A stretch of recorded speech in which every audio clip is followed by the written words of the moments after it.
आप जो दस्तावेज मांग करते हैं तो आपने आधार कार्ड बनवाया और एक एक व्यक्ति को आधार कार्ड से आपने राशन कार्ड जोड़ा, पेंशन जोड़ा और सारा सरकार का सुविधा जो दिया जा रहा है आपने आधार कार्ड के माध्यम से उसको लिंक किया। तो आधार कार्ड को मान्यता वोटर लिस्ट पुनरीक्षण में क्यों नहीं दिया जा रहा है? वोटर लिस्ट आपने बनाया, उसमें मतदाता सूची परिचय पत्र जारी किया, तो ये मतदाता सूची परिचय पत्र को ईपिक नंबर आपने जारी किया था, उसको आप उसकी मान्यता क्यों नहीं दे रहे हैं? आप जो लोग हैं जो उनके पास सर्वसुलभ डॉक्यूमेंट है जो सरकार के द्वारा जारी किया गया, उसकी मान्यता आप क्यों नहीं देते? और यदि मान्यता नहीं देते हैं तो आपको ये घोषणा करना चाहिए कि ये सारा आधार कार्ड जाली, सारा आधार कार्ड फर्जी है और इससे जो बैंक को लिंक किया गया ये गलत है। तीसरी बात हुआ।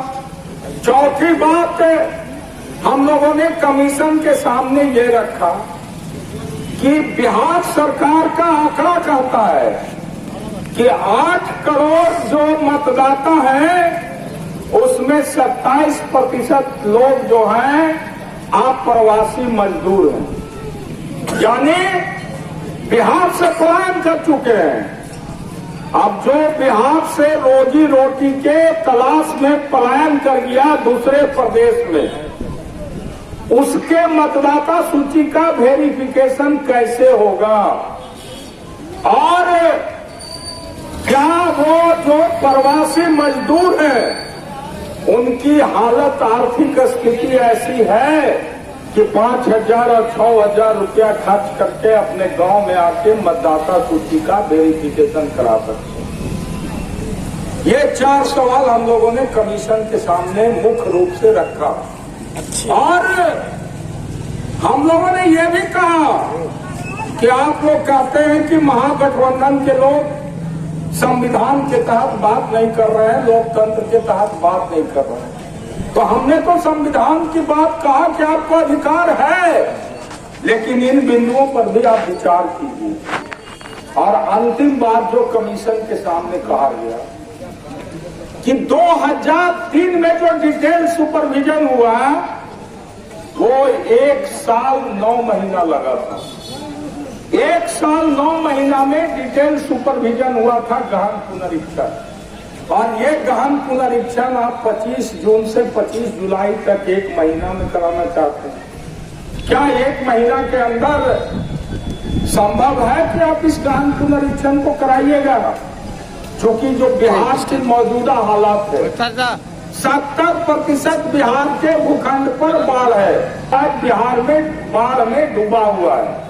और ये जो हम लोग का इलाका है ये एग्रीकल्चर वेस्ट इलाका माना जाता है, कृषि प्रधान इलाका माना जाता है और वही उनके जीविकोपार्जन और रोजी रोटी का मुख्य आधार है। अब जितनी बात मैं आपके सामने कह रहा हूं, किसी भी दल का लोग हो, यदि एक बात भी यदि झुठला देता है, गलत बात यदि आप, तो उसके साथ सार्वजनिक रूप से हम लोग डिबेट बहस करने के लिए तैयार हैं। जनता को दिग्भ्रमित मत कीजिए। आप एक तरफ साइकिल रैली निकाल के कहते हैं मतदाता जागरूकता। अरे मतदाता तो जागरूक है, लेकिन आपने उसको शिकंजा में कस दिया कि तुम जागरूक रह के भी अपने अधिकार को नहीं ले सकते हो। इसलिए नहीं ले सकते हो कि जो डॉक्यूमेंट मांगा जा रहा है वो डॉक्यूमेंट गरीबों के पास नहीं। अब देखिए, इस काम को करने के पीछे इलेक्शन कमीशन का मंशा क्या है?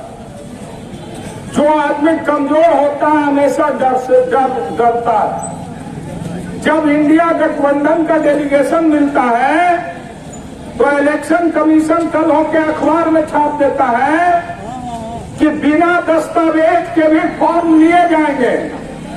सब अखबार वाला बड़ा बड़ा हेडिंग में छाप दिया, चूंकि मीडिया तो सब खरीदा हुआ है इनका। हम लोग को भी लगा भाई कि तो बड़ा हम लोग का जीत हो गया भाई कि बिना अति का हो जाएगा दस्तावेज का। फिर 2 घंटा के बाद एक और न्यूज आता है इलेक्शन कमीशन के द्वारा कि दस्तावेज जो है किसी भी समय लिया जाएगा, किसी भी समय लिया जा सकता है, यानी किसी भी समय वेरिफिकेशन होगा। वो बात हम लोग को समझ में नहीं आया कि अब किस समय होगा वेरिफिकेशन, भाई बात को पता नहीं चला। फिर 2 घंटा के बाद एक नया जारी होता है फरमान कमीशन का कि जो लोग फॉर्म जमा करेंगे बिना दस्तावेज का, उनका प्रारूप प्रकाशन जो होगा मतदाता सूची का, उसमें उनका नाम रहेगा, लेकिन प्रारूप प्रकाशन का जब वेरिफिकेशन होगा तो डॉक्यूमेंट जमा